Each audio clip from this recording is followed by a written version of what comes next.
Ell ha viscut sol gran part de la seva vida. No sap ben bé per què, però l'únic familiar que va conèixer va ser el seu avi.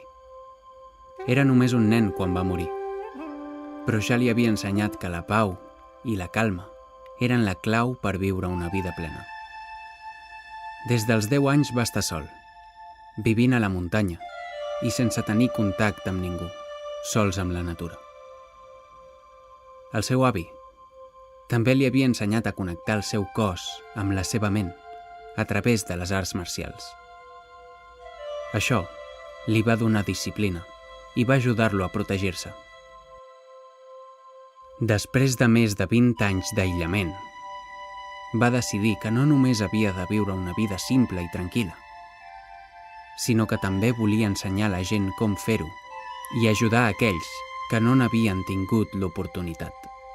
Així doncs, va emprendre un viatge per predicar les seves experiències.